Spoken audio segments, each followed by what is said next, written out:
Chapter 4: Assessing Risk. Introduction.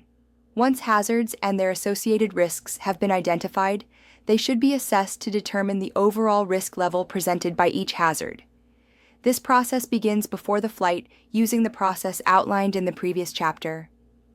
While risk assessment may seem subjective at first, pilots can learn effective risk management through routine practice and application. Risk assessment components. Risk is the composite of the likelihood, probability, and the severity, consequences of a particular outcome. Both likelihood and severity can vary in magnitude. Risk. Likelihood. The following terms describe the likelihood of an outcome. Probable. An event may occur several times. Occasional, an event may occur sometime. Remote. An event is unlikely to occur but is possible. Improbable, an event is highly unlikely to occur. To illustrate, consider the likelihood of exceeding airframe structural limits if penetrating a thunderstorm. It is likely that the airframe's structural limits would be exceeded each time this occurs, making the likelihood probable. As another example, consider a case where a pilot operates at an airport surrounded by rough terrain. The runways are just long enough to accommodate the aircraft. The possibility exists for a runway overrun on each landing. Given this data, an overrun could occur sometime, and the likelihood is occasional. Risk severity. The following terms describe the severity of an outcome. Catastrophic results in fatalities and/or total airframe loss. Critical severe injury or major airframe or property damage. Marginal minor injury or minor airframe or property damage. Negligible, less than minor injury or damage. To illustrate, consider the example of penetrating a thunderstorm. A loss of control event exceeding airframe structural limits could result in either severe injuries or fatalities and airframe loss, creating either a critical or a catastrophic outcome. In the example of the marginal runway length, an overrun could cause major damage to the aircraft and possible severe injuries, or a critical outcome. Using a risk assessment matrix. Once risk likelihood and severity have been determined, the pilot may use a tabular matrix to find the composite of these two parameters.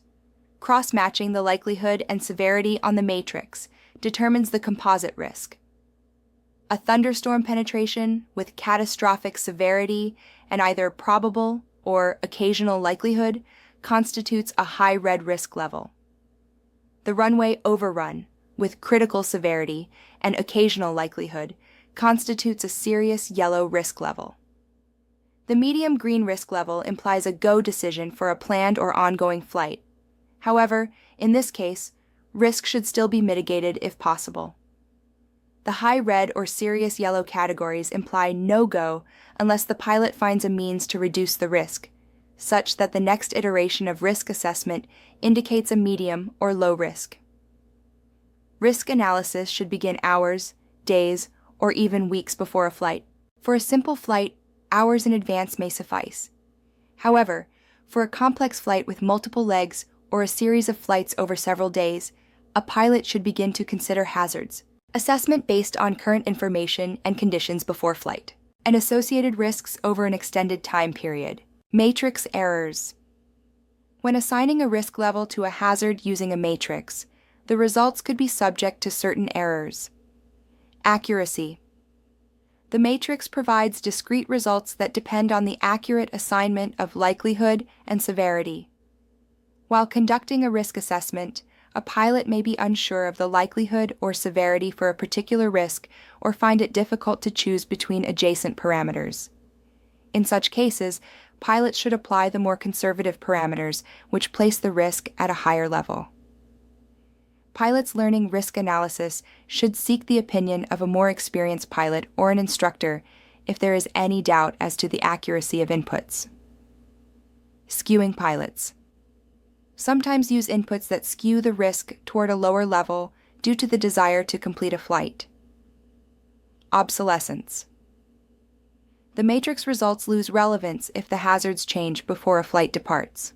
Pilots should verify and reevaluate their risk assessment based on current information and conditions before flight. Case study. Note: refer to the case study section of Chapter 3 if needed. Risk assessment analysis. The pilot, Tricia, identified 9 separate hazards and associated risks that will affect a direct non-stop flight from Animas Air Park 00C in Colorado to the Santa Rosa, California Airport KSTS. Now, she begins the process of assessing these risks using PAVE checklist elements. Pilot Tricia identified both capability and aeromedical risks. She concludes that reduced IFR proficiency means that a loss of control in flight LOCI event is possible, although unlikely. A LOCI event, especially in convection or icing conditions, could result in a fatal accident. A combination of remote likelihood and catastrophic severity indicates a serious yellow risk on the risk assessment matrix. She also self-assessed her aeromedical risks using the I'm Safe checklist and identified alcohol and fatigue as potential hazards. The risks associated with these hazards could lead to multiple in-flight errors that could result in major damage or injury. Collectively, she assesses these risks as having occasional likelihood and critical severity. On the risk assessment matrix, this combination indicates a serious yellow risk. Aircraft. She identified 3 areas that pertain to aircraft-related risk. During a non-stop flight, the likelihood of fuel exhaustion increases if extensive deviation around weather is needed. Fuel exhaustion over rugged western terrain could result in a fatal accident. Her assessment results in a remote likelihood with catastrophic consequences, which indicate a serious yellow risk on the risk assessment matrix.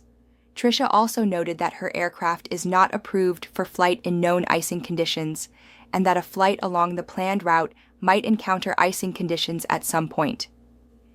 Even with an occasional likelihood, this could generate a CFIT or LOCI, event with fatalities, or catastrophic consequences, thus indicating a high red risk on the risk assessment matrix. Finally, the aircraft may lack the performance needed to depart from the 5,000-foot runway at Animas Air Park. Having the Smiths on board, everyone's baggage, and a reduced fuel load would result in a takeoff at the aircraft's maximum gross weight of 2,740 pounds. The calculated takeoff distance would be 4,700 feet, and using her 20% safety factor produces a desired runway length of 5,640 feet, which exceeds the available runway distance. Under these conditions, Tricia determines that an overrun is possible at least some of the time and could cause major damage or severe injuries. This occasional likelihood and critical severity produces a serious yellow risk level from the risk assessment matrix. Environment, she identified 3 areas with environment-related risk. The weather hazards on the direct route to Santa Rosa include thunderstorms, icing, and low ceilings. There could be severe turbulence in the convective activity, which covers most of the route and poses at least an upset potential at some time, producing an occasional likelihood.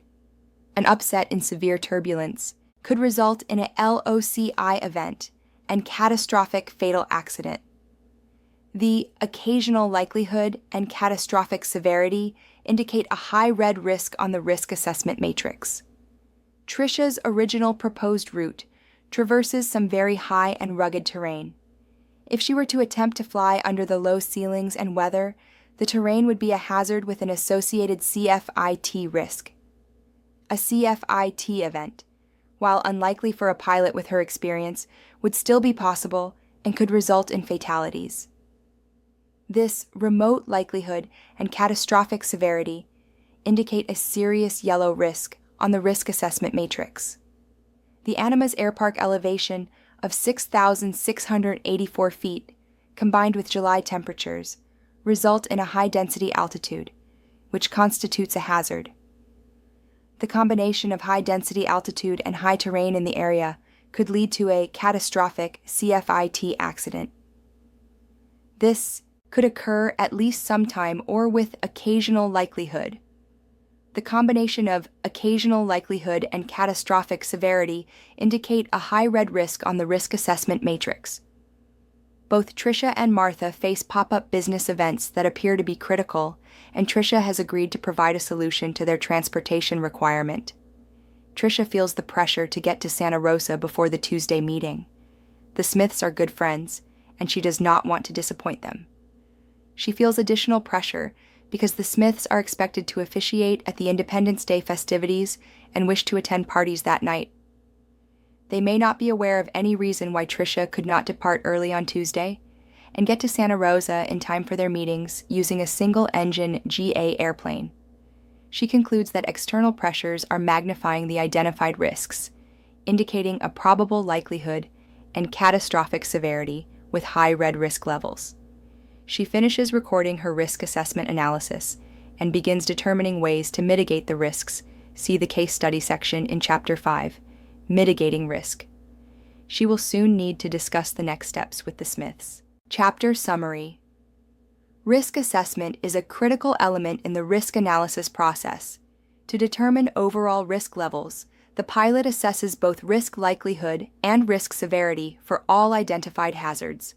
The primary tools for this process are the FRAT and the Risk Assessment Matrix.